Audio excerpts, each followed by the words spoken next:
இல்லை காங்கிரஸும் பிஜேபியும் ஒன்றா இணைந்து இது நம்ம தமிழகத்துக்கு துரோகம் பண்ணுறாங்கன்னு நினைக்கிறீங்க? ஒன்று மட்டும் வச்சுங்க சார், நான் திருப்பி சொல்கிறேன்.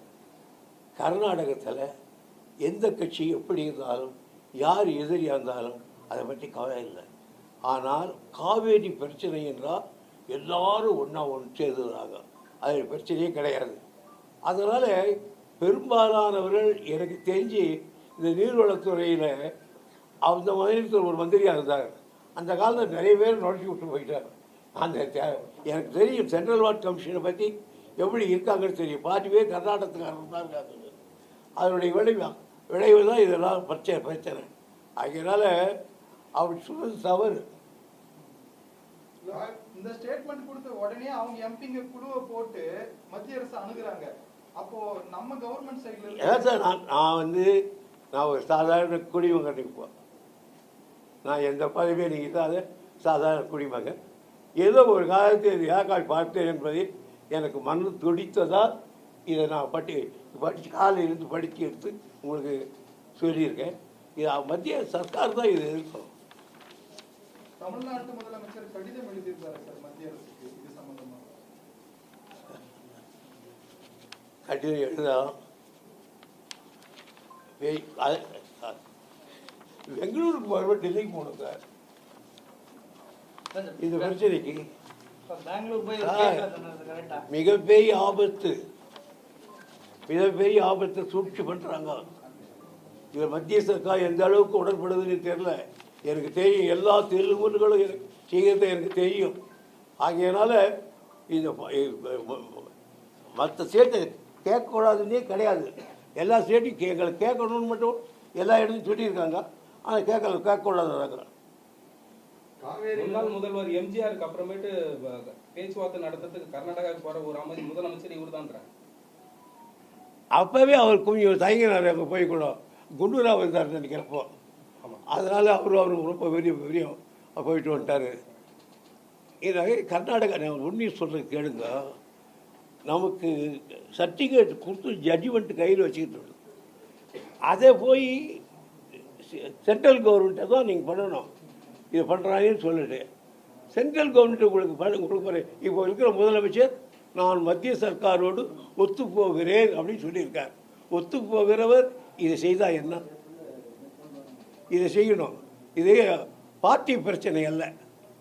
தமிழ்நாட்டை இப்போவே வர பாலைவனம் ஆகிட்டு இருக்கு. இது ஒட்டுமொத்த எல்லா கட்சியினுடைய நண்பர்களும் இதில் ஒரே குரலை உரைக்கணும். நம்ம திசை திருப்புவதற்காகத்தான் இந்த ஸ்டேட்மெண்ட்டை வச்சுருக்காங்க. தமிழ்நாட்டை கேட்கக்கூடாதுன்றதுக்காக தான் வச்சுருக்காங்க. ஆனால் இது தப்பு. மற்ற மாநிலத்தை கேட்கணுன்னு தான் சொல்லியிருக்காங்க. எல்லாத்துலேயும் மற்ற மாநிலங்களோடு சேர்த்தா உடைய கொள்ளாமை.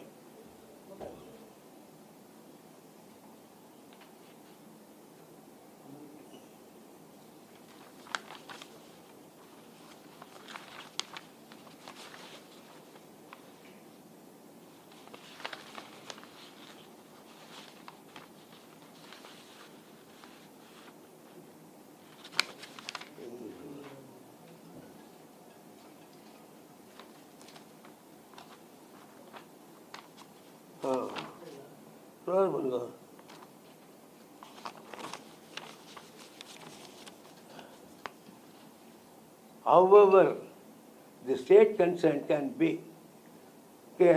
by mutual agreement and in consultation with the regulatory authority. Mutual agreement என்ன? அந்த மற்ற மாநிலங்களோடு பேசிக்க ஒரு ஒருமைப்பாடு மட்டும்தான் மியூச்சுவல் அக்ரிமெண்ட்டுன்னு. அது இல்லைன்னே சொல்கிறான். கிளாஸ் 146 போட்டிருக்காங்க தீர்ப்பு. இது இன்னைக்கு 139வது காவேரி மேலாண்மை குழு கூட்டம் ஆன்லைன்ல நடந்தது சார். அதுல தமிழ்நாட்டிற்கு 15 நாளுக்கு 3500 கனஅடி வீதம் நீரை திறக்கணும்னு சொல்லிட்டு மேலாண்மை வாரியம் பரிந்துரை செஞ்சது. ஆனா அந்த மாநிலத்தோட நீர்வளத்துறை அமைச்சர் சொல்றாரு, இது சம்பந்தமா நாங்க சிஎம் கிட்ட டிஸ்கஸ் பண்ணிட்டு முடிவெடுக்கிறோம், திறக்க முடியாதுன்ற மாதிரி. இல்ல முடியாது ஊட்டி என்ன சார், குருவை எல்லாம் காஞ்சி போச்சு. குருவை எல்லாம் கொஞ்சம் போச்சு. இது விட்டாருன்னா சம்பாவுக்கு போகணும். அது இப்போ முடியாது. சம்பா என்ன பண்ண போகிறாங்கன்னு தெரியல எனக்கு. என்னால் இந்த ஸ்டேட்மெண்ட்டை பார்த்த பிறகு ராத்திரியெல்லாம் தூக்கம் வரல. பகலில் பார்த்த உடனே இன்னைக்கு பகலில் தூக்கம் கூட கூட வரல, ராத்திரின்னு சொல்கிறேன். பகலில் காலையில் பார்த்ததுலேருந்து அப்படியே ரத்தம் கொதிச்சு போச்சு. என்னடா திருப்பலாங்களே மறுபடியும், அதாவது மியூச்சுவல் அக்ரிமெண்ட்டே கிடையாதுன்னு சொல்கிறாரு. மாநில லைப்ரரியன் ஸ்டேட்டை கேட்கக்கூடாதுன்னு சொல்கிறானே. நிச்சயமாக சொல்லி சுப்ரீம் கோர்ட் இப்படி சொல்லியிருப்பாங்க. பிறகு எடுத்து என்னால் ஆன அளவு இங்கே படித்து பார்த்தது. அதனால் இது ஒரு என்னை பற்றி அரசாங்கம் நாத்துக்கு துடிச்சு இருக்கணும் சார், துடிச்சு இருக்கணும், நாத்துக்கு துடிச்சு இருக்கணும், துடிக்கணும். தளபதியாக இருந்தால் என்னத்துக்கு என்ன விரட்டி இருப்பார், எங்கேக்கு டெல்லிக்கே விரட்டி இருப்பார் தளபதியாக இருந்தால். என்னத்துக்கு எனக்கு காய் வேணும் உப்பு விட்டுருக்க மாட்டார் அவர். அது அத்தனை ஸ்டேட்மெண்ட் பண்ணியிருப்பார். நானே பண்ணி சரி பண்ணி என்ன பண்ணுறது? இந்த அரசு என்ன செய்யணும்னு எதிர்பார்க்குறீங்க? இப்போ இந்த அரசு என்ன செய்யணும்னு எதிர்பார்க்குறீங்க நீங்கள்? இவங்க நாங்கள் சந்தித்து பேச்சுவார்த்தை மூலம் தீர்வு காணுவோம் சார். இந்த ஸ்டேட்மெண்ட்டை தப்பு சார், அதை மறுக்கணும் சார், அதை மறுக்கணும்.